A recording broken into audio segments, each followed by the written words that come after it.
¿Qué tal? ¿Cómo están? Muchísimas gracias por acompañarnos esta tarde a Ciudad Abierta, un espacio en el que la diversidad sexual y de género tiene voz. Una coproducción de Ciudad TV 21.2, el canal de la Asamblea y el Consejo para Prevenir y Eliminar la Discriminación de la Ciudad de México, el COPRED. Hoy hablaremos de las personas intersex. ¿Quiénes son? ¿A quiénes se les domina de esa manera? Para esclarecernos dudas y explicarnos ampliamente el término, contaremos con la presencia de Sofía Hernández, quien cursa la maestría en ciencias y en específico es neurobióloga, con una vocación personal hacia los temas LGBT y queer. Asimismo, le hablaremos del derecho a la salud de las personas intersex en voz de María Elena Fernanda Peón, endocrinóloga, pediatra con maestría en ciencias médicas y quien actualmente ejerce en el Hospital Infantil de México, Federico Gómez. Además, Luis Hidalgo, asesor de la Secretaría Técnica del COPRED con la Agenda Internacional, quien nos dará información sobre cómo protege la Comisión Interamericana de Derechos Humanos a estas personas intersex. En esta ocasión, nuestra queridísima Jacqueline Loaz Tapia, presidenta del COPRED, no estará con nosotros por razones de su actividad profesional, pero en su lugar nos acompaña y tenemos mucho gusto de recibir a Margarita Castilla, secretaria técnica del COPRED, quien nos hablará sobre el tema. Y te damos las gracias por estar aquí con nosotros. Muchísimas gracias. Muchas gracias, Qué Yasmín. gusto que estés aquí con nosotros, hablando de un tema que pues realmente poco hemos escuchado y poco sabemos cómo se denomina a estas personas y por qué se les llama así. ¿Cuál es la definición de ser intersex? Bueno, pues normalmente, como dices, este tema ha sido invisibilizado y por eso sabemos muy poco, ¿no? La ciencia también ha avanzado poco al respecto de esto, pero sobre todo socialmente, pues como en muchos de los temas que incluyen a la comunidad LGBTI, pues ha habido como un tabú y tal que no nos ha hecho como acceder a esta información. Pero a este título, ¿no? A este título, claro, y es que las personas intersex, ya no, tendremos a nuestras invitadas para compartirnos, pero son justamente las que antes de muy mala manera se les conocía como hermafroditas, ¿no? Entonces, okay, los términos han cambiado porque necesitan cambiarse, porque la comunidad intersex ha motivado mucho que haya un trato mucho más digno, una definición mucho más clara. Y pues bueno, por eso dedicamos este programa para contribuir a eliminar la invisibilización en la que han vivido. ¿Te parece que el término hermafrodita, que a mí me queda perfectamente bien claro lo que quiere decir, y a la gente también, es peyorativo? ¿Ha sido pues, peyorativo para muchos sí, hermafroditas? Pues es peyorativo ahora y es impreciso, ¿no? Más bien. Sí, es en realidad impreciso, ¿no? ¿Cómo defines la palabra hermafrodita? ¿Cómo se puede definir por lo que ustedes consideran que es impreciso? Bueno, hermafrodita justo responde a esta, y tenemos mucho en el imaginario, que es una persona con ambos sexos, ¿no? Así es. Ahora, ¿no es así? No es así. El intersex no es así. No es así porque hay una variedad, y lo contarán nuestras invitadas, una variedad muy amplia de diferenciaciones entre cromosómicas y también fisiológicas, que incluyen todo el espectro intersex, ¿no? Entonces no podemos hablar realmente de que sea una persona con dos sexos o tal, y entonces el hermafroditismo es limitada, es una definición limitada. ¿Y el intersex tiene vagina y tiene pene? ¿Perdón? ¿El intersex tiene vagina y tiene pene? No necesariamente, hay muchas variaciones, okay, y entonces en el cuerpo de las personas no necesariamente. Entonces okay, de toda esa variedad es la que vamos a hablar ahora para que conozcamos bien pues quiénes son estas personas. Y ante la pregunta de que es justamente intersexual, bueno, pues Ofelia Pastrana, líder en la comunicación cibernética, nos explica esto y vamos a ver qué dice al respecto.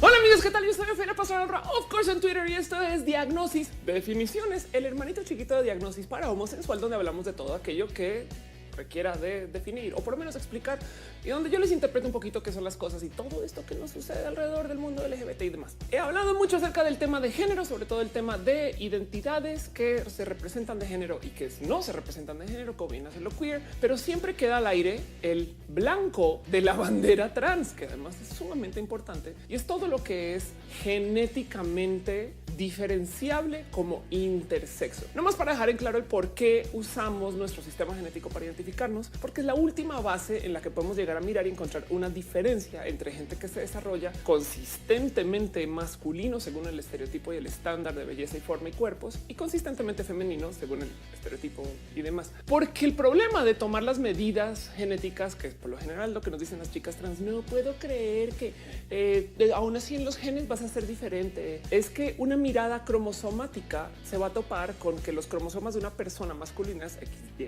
y una persona femenina es XX. Y el tema es que esto es una definición de cómo tenemos los cromosomas configurados en la zona genital, para la cual se requiere de la predefinición que una persona XY es una persona que tiene un pene en momentos de gestar, lo cual quiere decir que se está desarrollando como niños de chiquito. Pero ya hemos visto en muchos casos que realmente tener un pene no te hace ni hombre ni mujer y por consecuencia hace el punto genético cromosomático un poco incorrecto en lo que antes se le llamaba una persona hermafrodita, que básicamente es la posición biológica que se le da a un ser que es capaz de reproducir tanto como hombre o como mujer al tiempo, porque posee ambos sexos funcionales. La intersexualidad más bien es una anomalía orgánica por la cual un individuo presenta una discrepancia entre su sexo y sus genitales, y por discrepancia me refiero a algo que se pueda medir cromosomáticamente. Por ejemplo, existe el caso del síndrome de Klinefelter, que básicamente es una anomalía cromosomática que consiste en la existencia de dos cromosomas X y uno Y. Entonces,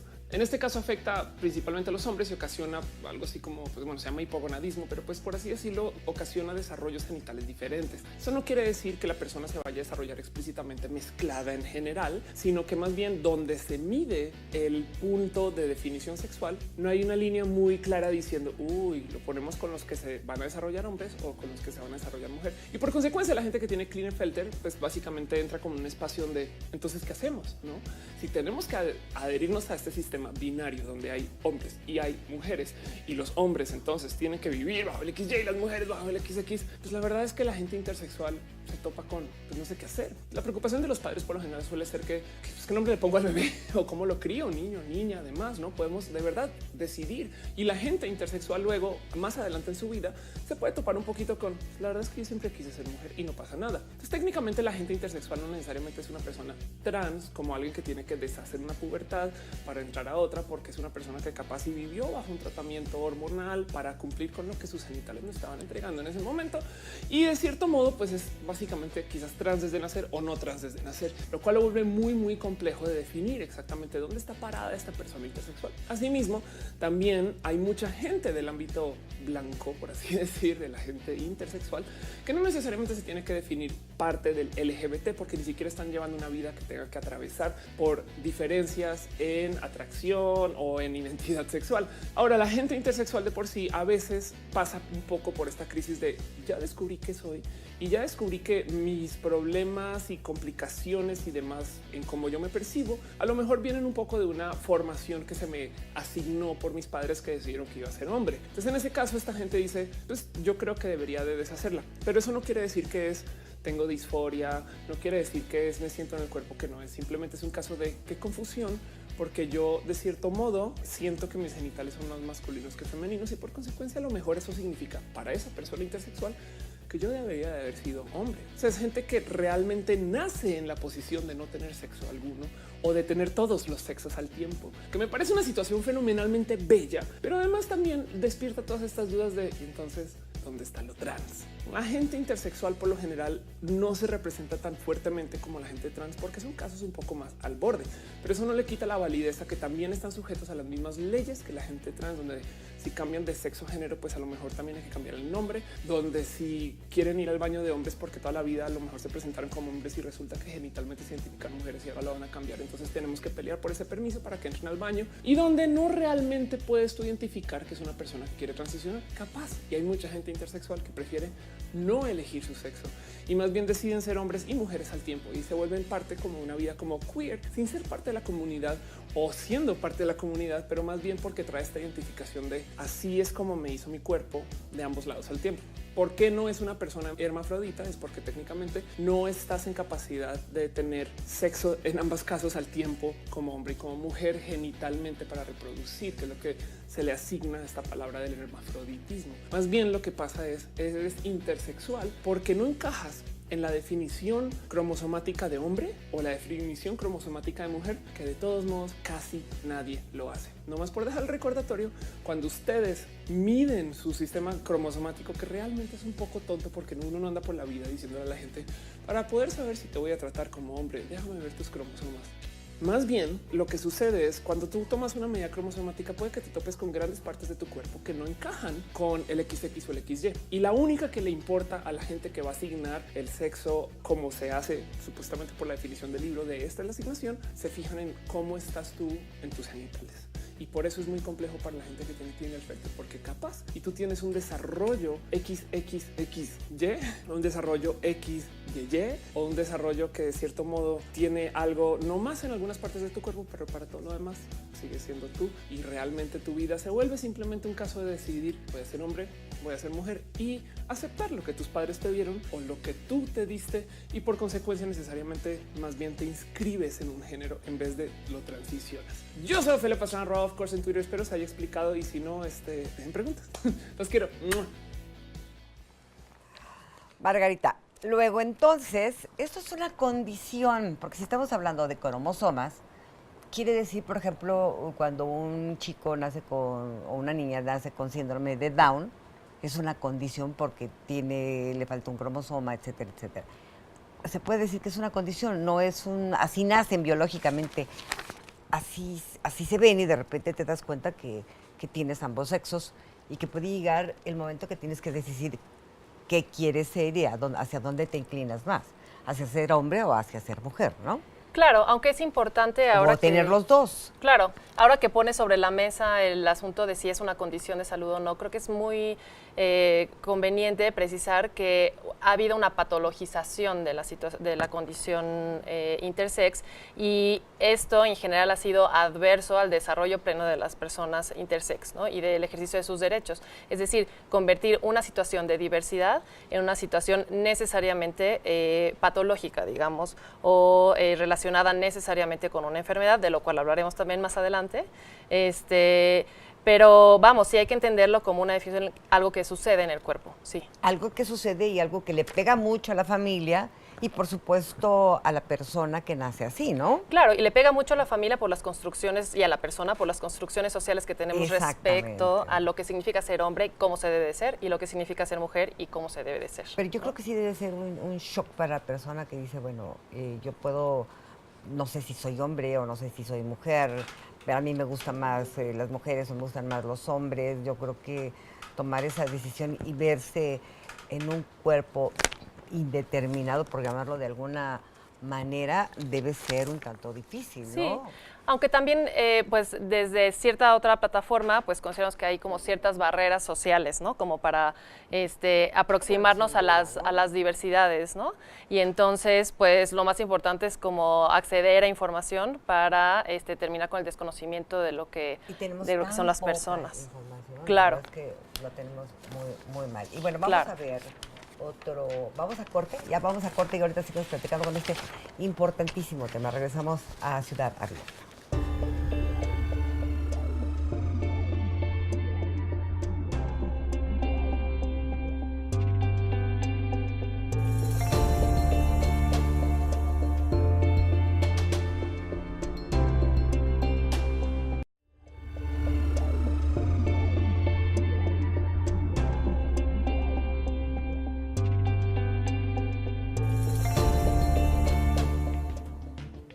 Estamos de regreso en Ciudad Abierta, un espacio en el que siempre habrá cabida para todos. ¿Quiénes son las personas intersex? ¿Corresponde acaso a una condición biológica? Las interrogantes serán respondidas por un especialista como lo es Sofía Fernández. Ella es licenciada en psicología, quien actualmente cursa la maestría en ciencias enfocadas a la neurobiología, con interés específico en temas LGBT y queer. Asimismo, ha participado en conferencias, talleres y cursos relacionados con la evaluación psicológica, neurobiología, sexualidad humana y la diversidad sexual. Y ella ya se encuentra con Margarita Castilla del otro lado del estudio.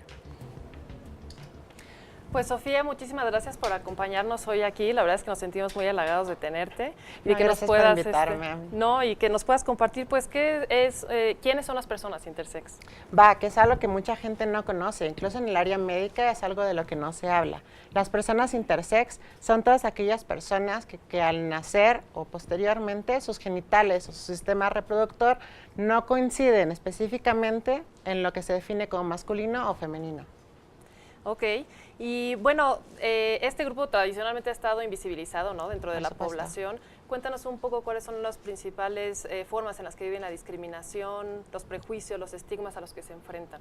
Claro, o sea, los prejuicios incluso desde el momento de nacimiento, cuando el bebé nace y el doctor no puede decir, bueno, este es un niño, es una niña, está el peso del decir que es normal. Anteriormente se trataba mucho de que los cirujanos tenían esta presión de normalizar sus genitales. Entonces iban con los padres y les decían, bueno, es que su niño no es ni niño ni es niña y tenemos que hacer algo. Hay que decidir rápido qué quieren que sea, niño o niña. Porque está esta binariedad, ¿no?, de que todos somos hombre o mujeres y tenemos que encajar en esto. Y claro, que estas cirugías tenían sus riesgos, había daños en el sistema urológico, había daños de incontinencia, por ejemplo, de insensibilidad. Son muchas cosas que caen en el peso de los padres. Claro, y que tiene un efecto como para la vida de toda la vida de esa persona, ¿no? En el ejercicio de sus derechos sexuales, reproductivos y, bueno, derecho a la salud, ¿no? Por supuesto, o sea, sobrepasa la autonomía del bebé o de la bebé. Claro. Y bueno, digamos que a partir de este desconocimiento nosotros consideramos que primero hay que combatirlo, ¿no?, como para que seamos familias, personas muchísimo más incluyentes y conscientes de esta realidad. Pero ¿tú qué nos puedes compartir respecto a cómo es el desarrollo, a los problemas a los que normalmente se enfrentan estas personas? Claro, generalmente con las personas intersex, en muchos casos es desde el nacimiento, pero hay otros casos con otras condiciones donde las personas ni siquiera saben que son intersex. Hasta cuando empieza la pubertad se dan cuenta que no hay una menarquia, no le baja al adolescente y va con el médico y resulta que tiene testículos adentro de su vagina. Y entonces es una crisis, ¿no?, donde no soy mujer, entonces soy hombre, pero toda mi vida he vivido como mujer, yo me siento mujer, ¿qué soy? Y es un peso emocional muy fuerte que lleva a la joven en este caso, por ejemplo. Claro, me imagino.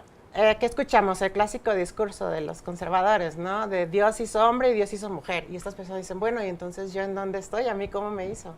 Y es algo, tiene que ver con la invisibilización del tema, de que nadie habla de las personas intersex. Se habla de las personas homosexuales, en menor caso de las personas trans, y las personas intersex quedan olvidadas. Y bueno, ya comentábamos al principio del programa que hay una diferencia, y comentaba Ofelia Pastrana en el video, ¿no? No necesariamente hay este debate sobre si las personas intersex realmente pertenecen a la población LGBT, ¿no?, y si esa última ahí pertenece ahí. Compártenos un poquito estas diferencias entre orientación sexual, identidad de género, si pertenecen, si no, o no necesariamente, o cómo es. Es que hay muchos conceptos ligados, ¿no? Está el sexo biológico, que se puede decir, que incluso ese tiene varias gamas, y es donde entran las personas intersex. Está el sexo cromosómico, de si tenemos 2X o tenemos XY, o algunas personas que tienen XXY. Está el sexo gonadal, si tienen testículos, como la joven de la que te mencionaba, si tienen ovarios. Está el sexo genital, está las características secundarias, todo eso es sexo biológico. Está la identidad de género, que es nuestra percepción propia, personal, de si somos hombres o somos mujeres, que incluso es diferente a la expresión de género. O sea, claro, hay hombres homosexuales que ellos se sienten hombres y son hombres, pero gustan de vestir ropa femenina, de usar tacones, una expresión más femenina, pero esto no los hace menos hombres. Y del otro lado, muy aparte, está la orientación sexual, que es con qué persona nos gusta mantener una relación afectiva, erótica o sexual. Sí, de forma que las personas intersex pueden o no pasar como por un proceso de identidad de género, ¿no? Pero primero es como esta aceptación de el ser intersexual, ¿no? Por supuesto, o sea, una persona intersex puede ser una persona trans. Puede Claro. que al nacimiento se le haya asignado, va a ser varón, y cuando crece dice, bueno, pues es que yo no soy hombre, yo soy mujer. Y sucede esa transición, ¿no? Especialmente si su infancia vivió de una forma y luego otra, es una persona intersex que es trans. Y luego también, si transiciona de hombre a mujer y le gustan las mujeres, pues es una persona intersex que es trans y que es lesbiana. Claro, esto es importante, que a todas las personas nos cruzan diferentes identidades, Por ¿no? Y eso es supuesto. importante reconocerlo. Desde la disciplina que tú ejerces, la psicología, ¿consideras que México, cómo es en México el acompañamiento emocional en el espacio de salud a estas personas? Las personas intersex. A las personas intersex. Primero que nada, reforzar la identidad, ¿no? Validar su propia identidad, hacerle saber que no es una enfermedad, es una condición médica, que es una diferencia que muy pocas personas conocen. Una condición médica es un estado que afecta el trato médico que se le va a otorgar, pero no solamente es una enfermedad. Una persona embarazada, o sea, el embarazo es una condición médica, pero las mujeres embarazadas no están enfermas. Claro. Así sucede con las personas intersex. Tienen una condición que hace que su trato médico, trato de salud, sea un poco diferente. Claro, pues, ¿cuál dirías tú que es la agenda pendiente para las personas intersex? Visibilizarlas más que nada, hacer notas como esta donde hablemos de ellas, donde saber que existen, que las personas sepan que existen, que quitar ese discurso de solo hombre y solo mujer, solo XX, solo XY. No, ahí están estas personas y tienen derechos y merecen ser vistas y escuchadas. Claro, una sociedad binaria hemos visto en este espacio que nos encasilla a una situación en la que muchas personas quedan excluidas, ¿no? O quedamos. Pues, Sofía, muchísimas gracias por acompañarnos el día de hoy en este programa. ¿Quieres compartirle a alguien algún dato para seguir en contacto contigo y ampliar información sobre estos temas? Claro, por supuesto. Yo ahora radico aquí en la Ciudad de México. Participo en una asociación civil que se llama YAG México, que se encarga de acompañar a todos estos jóvenes y no tan jóvenes que pertenecemos a la comunidad LGBT y incluso a personas intersex, personas trans, lesbianas, homosexuales, bisexuales. Es un espacio en el que se pueden sentir integrados y escuchados y sentir el apoyo que quizá no tengan en casa o en la escuela o en el que sea. Perfecto. Oye, y nada más aprovecho rapidísimo, hay una pregunta del público. Nos preguntan cuáles digamos, las necesidades emocionales de estas personas, en qué es importante acompañarlas o enfatizar. Importante, como mencionaban, ¿no?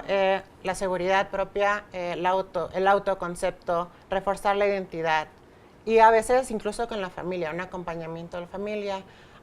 Cuando sucede que son muy pequeños, los padres tienen expectativas de género que quizá no haya, no se cumplan, o la fertilidad, por ejemplo, es un duelo para muchos que también puede acompañarse, que depende de la persona. Perfecto, pues de nuevo muchísimas gracias. De verdad también tomen a YAG como un espacio de acompañamiento emocional para la familia y para las personas. Pues un corte y regresamos con nuestra siguiente invitada. Muchas gracias.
Continuamos en Ciudad Abierta, un espacio sin censura. ¿Qué sucede en el ámbito médico? ¿Cuál es el derecho a la salud de las personas intersex? Nuestra siguiente invitada nos dará una explicación amplia. Ella es María Fernanda Castilla Peón, endocrinóloga pediatra, maestra en ciencias médicas por la UNAM y actualmente labora en el Hospital Infantil de México Federico Gómez. Escuchemos sus comentarios. Adelante. Fernanda, pues muy bienvenida a este espacio de Ciudad Abierta. Cuéntanos un poco, tu disciplina es la médica, tú ejerces como endocrinóloga pediatra, haces investigación también, coordinas la revista endocrinológica, por favor. Cuéntanos un poco ahora desde tu disciplina, quiénes son las personas intersex y bueno, cuáles son los principales retos, cuál es la perspectiva.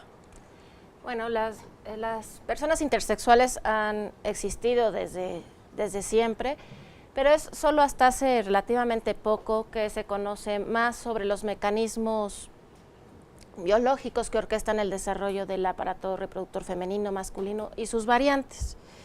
Es solo a partir de 1990 que se ha conocido más. O sea, eso en general. En general, ya. En general.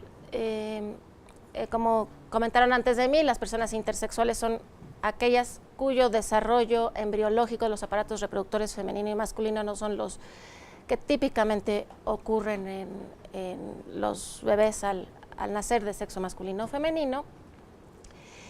Y bueno, el conocimiento cada vez más profundo y más detallado de los mecanismos por los que ocurre esto nos ha ayudado a comprender un poco mejor estas entidades. Y bueno, es decir que este conocimiento, el desarrollo científico es relativamente reciente y esto podría darnos también una clave desde esta disciplina de por qué también la invisibilidad. Por supuesto, entre más se sabe, el conocimiento científico definitivamente transforma la forma en que se aprecian las realidades, incluso esta, ¿no? Quiero enfatizar que las variantes de diferenciación sexual o condiciones intersexo son muchísimas, hay más de 30 descritas y se seguirán describiendo mucho más. Algunas de ellas se acompañan de alteraciones en otros órganos o sistemas del cuerpo, algunas otras no. De algunas se conocen los mecanismos por los cuales se originan, algunas otras no. Y por lo tanto es difícil hacer generalizaciones sobre estas condiciones. Claro, o sea, es decir, y corrígeme si no es así, que la condición de intersexualidad no es igual, no es el mismo caso para cada persona y por eso es necesario conocer, diagnosticar muy bien a cada una. Exactamente, esto con un propósito de poder brindar la mejor asesoría posible con el conocimiento y la evidencia disponible a cada una de estas personas para que puedan tomar las decisiones que más les convengan. Claro. Bueno, pues he sabido un poco que hay por parte de quienes, de la agenda pujante de las personas intersexuales sobre el ejercicio de sus derechos, hay estas críticas muy fuertes a una intervención temprana y tal. ¿Qué nos puedes comentar al respecto desde el espacio médico? Por supuesto. Muchas de estas personas necesitan apoyo médico por las condiciones no necesariamente relacionadas al aparato reproductor. Por ejemplo, las personas con hiperplasia suprarrenal congénita, una de las condiciones intersexuales más frecuentes, son bebés que nacen que no pueden sintetizar una hormona que es indispensable para la sobrevivencia, es el cortisol. Y en vez de y no sintetizan esta hormona, y en vez de ello sintetizan cantidades muy grandes de testosterona, que es la que ocasiona estas variantes de diferenciación sexual. Sin embargo, el problema del cortisol debe ser manejado. Como muchas otras condiciones requieren apoyo médico por las alteraciones asociadas. En el caso de la hiperplasia suprarrenal congénita, no habría duda en que hay que sustituir a estas personas con cortisol. Sin embargo, el tema de cuándo está indicada una intervención quirúrgica, ese punto no está tan claro. Cabe señalar que las intervenciones quirúrgicas que pueden ofrecer este tipo de personas han evolucionado mucho y han aumentado mucho en los últimos años. En los años 70 era común practicar amputación del clítoris a niñas. Uy, qué grave. A personas que se decidía criar como niñas y que se consideraba que este era demasiado grande. Actualmente existen otras opciones quirúrgicas, como es el disminuir el tamaño del clítoris sin alterar la sensibilidad. Otro tipo de procedimientos que se pueden ofrecer a estas personas son vaginoplastía, retirar gónadas o corregir hipospadias, que es cuando cuando el meato urinario no está en la punta del pene. Eso por un lado. Por otro lado, también hay una tendencia cada vez más grande, una discusión alimentada mucho porque sabemos que hay muchas personas que en la vida adulta están inconformes con las decisiones que se tomaron antes de que pudieran ellos expresar su consentimiento, y por lo tanto la tendencia ha sido más a retrasar estos procedimientos hasta que las personas sean capaces de proporcionarlos, siempre y cuando no se ponga en riesgo la vida y la función. Es decir, que lo que es muy importante que tengamos en cuenta es que, por un lado, las personas intersexuales no son una igual, su condición no es igual una a otra, que dependiendo de la condición, cuyo además diagnóstico temprano es recomendable, necesita un acompañamiento médico distinto, ¿no? A lo largo de su vida y en el inicio del diagnóstico.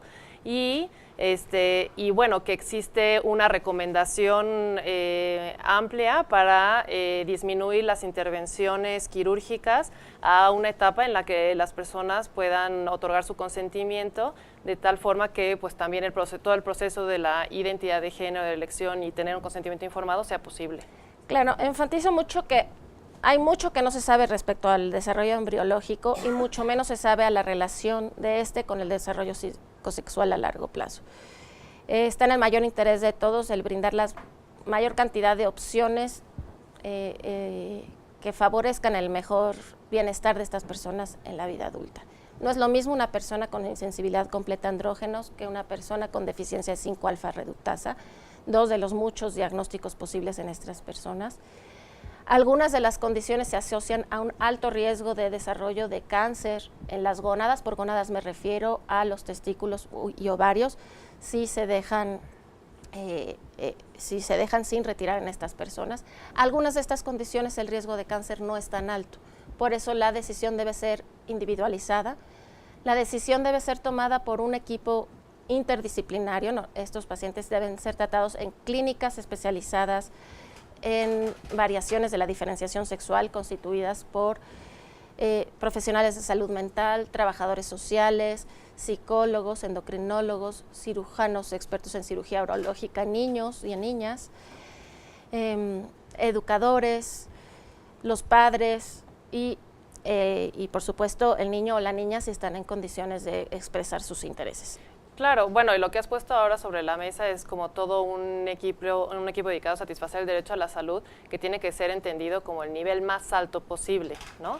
Claro. De salud, no solamente entendido como la ausencia de enfermedad, sino como el mayor, más amplio de disfrute, salud mental, emocional y física, ¿no? Por supuesto. Bueno, creo que hay como ahora has hablado de una clínica, ¿no? Especializada, pero bueno, así antes de irnos, me gustaría un poco que comentaras qué pasa cuando en el acceso a la salud, que sabemos con la situación de nuestro país, con este diagnóstico temprano, es decir, en las universidades existe la academia médica, una formación que consideres suficiente para que médicos generales puedan dar un diagnóstico temprano, considerando que no necesariamente hay clínicas especializadas en nuestro país? Claro, es ideal que las personas sean identificadas lo más temprano posible en la vida. No todos los casos se identifican al nacimiento, hay casos que se identifican hasta la pubertad, cuando tienen una pubertad atípica, o incluso hasta la vida adulta, cuando están buscando la reproducción. El tema desde el punto de vista biológico es bastante complejo, sí se lleva un tema durante la carrera de medicina, pero más importante que esto, yo creo que hay recomendaciones que sí se pueden hacer de manera general y no solo para las personas con variantes de la diferenciación sexual, sino para la atención de todas las personas y en particular de los niños, niñas y adolescentes. Pues antes de irnos a corte, cuéntanos rapidísimo. Esto es un trato respetuoso, tratar de tomar en cuenta los intereses y deseos del niño, niña o adolescente, tratar de involucrarlo siempre en las decisiones, procurar ver las diferentes opciones y valorar cada una con sus riesgos y sus beneficios, y buscar siempre el apoyo de la comunidad no médica, sino el apoyo de la familia y de la sociedad, en el caso de los niños, niñas y adolescentes, particularmente de la escuela. Y todas estas son recomendaciones que se aplican a todos los ámbitos de la salud, del tratamiento de estos pacientes. Sí, por supuesto. Pues bueno, Fernanda, muchísimas gracias por acompañarnos el día de hoy. Creo que ha sido muy importante contar con esta información y pues bienvenida a Ciudad Abierta. Esperamos que nos acompañes algún otro día. Muchas gracias. Vamos a corte.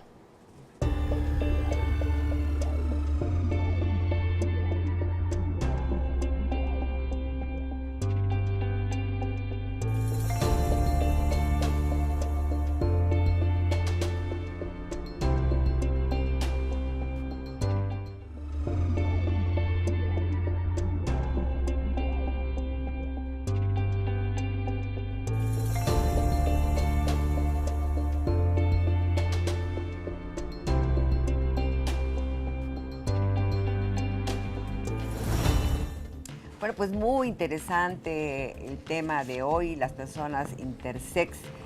Y bueno, vamos a hablar, para evitar un agravio en la salud de las personas intersex, la Comisión Interamericana de Derechos Humanos ha tomado las medidas pertinentes.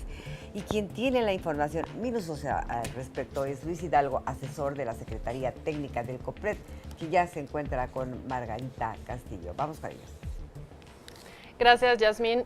Miguel, Luis, bienvenido a este espacio de Ciudad Abierta.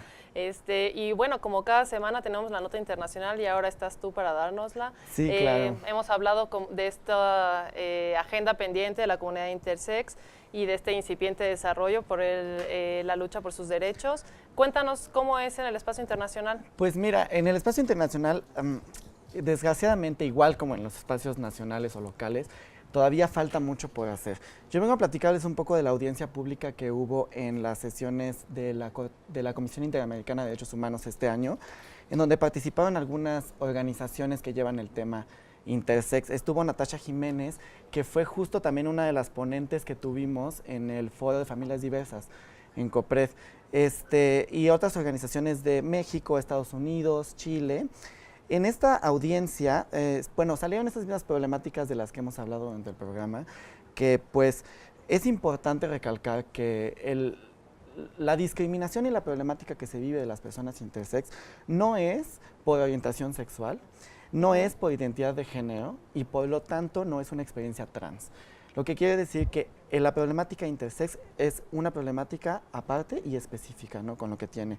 Las intervenciones médicas también que se realizan a nivel mundial es bastante problemático, y ahí se habló sobre la circular número 18 en Chile, que se dio por el Ministerio de Salud, que era la primera en su tipo en prohibir estas intervenciones, la cual fue aplaudida, pero surgió algo importante. Unos años después, la circular 7 de 2016 del mismo Ministerio de Salud vuelve a patologizar la condición intersex, la empieza a llamar como un desorden del desarrollo sexual, lo cual da pauta para que se sigan haciendo estas intervenciones que no son necesarias. Eso es decir, que se sigue patologizando a pesar de que hubo esta disposición del Ejecutivo, digamos, en Chile, continúa una perspectiva patologizante de la condición intersex. Exacto. ¿Hay algún otro país en el mundo que digamos, tenga una regulación específica o disposiciones específicamente para las personas intersex? Sí, Malta es el único país que tiene como ilegales las cirugías para adecuar los cuerpos a lo que típicamente se conoce como masculino y femenino, lo cual es de bastante avanzada. Portugal existe una legislación que está pendiente, todavía no está, y pues lo que te comentaba de Chile, que como que tuvo ahí un momento, pero luego hubo un retroceso. Alrededor del mundo, en el Consejo Europeo también hubo algo importante.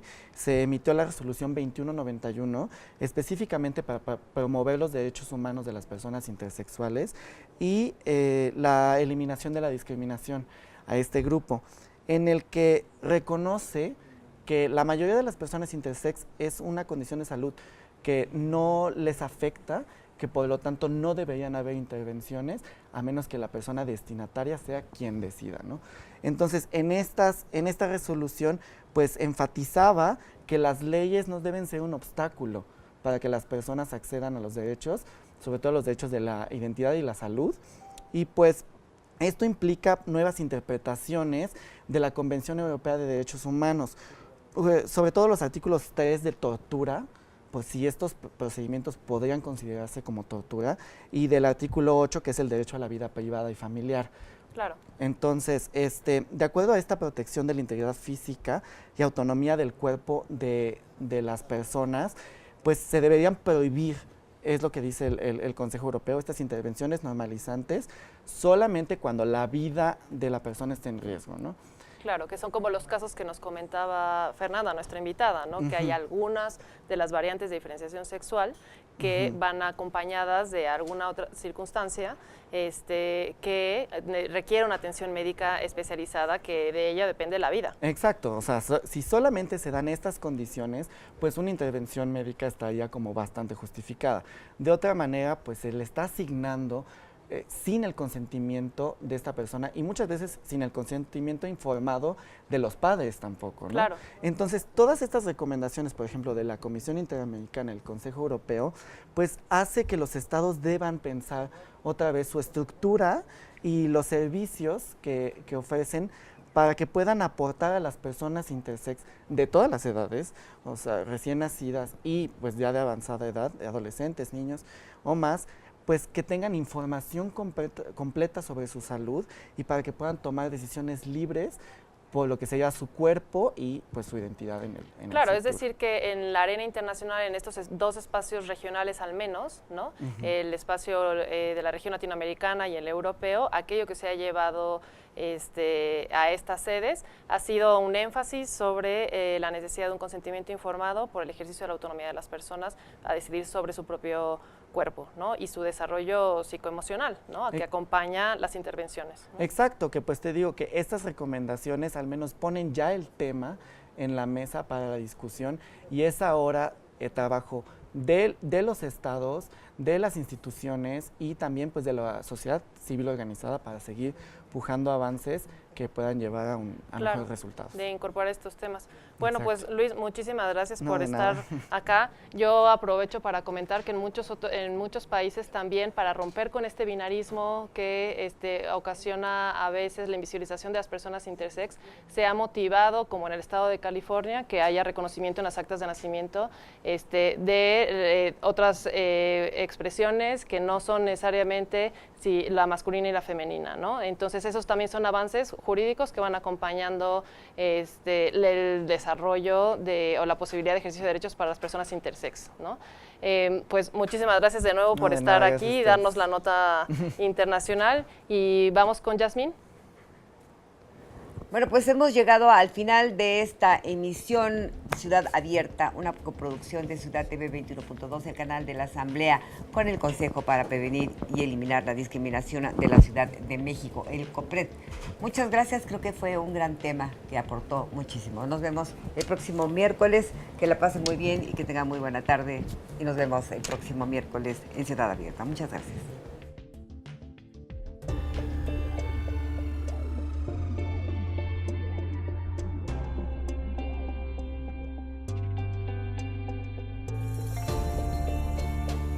Ciudad Abierta.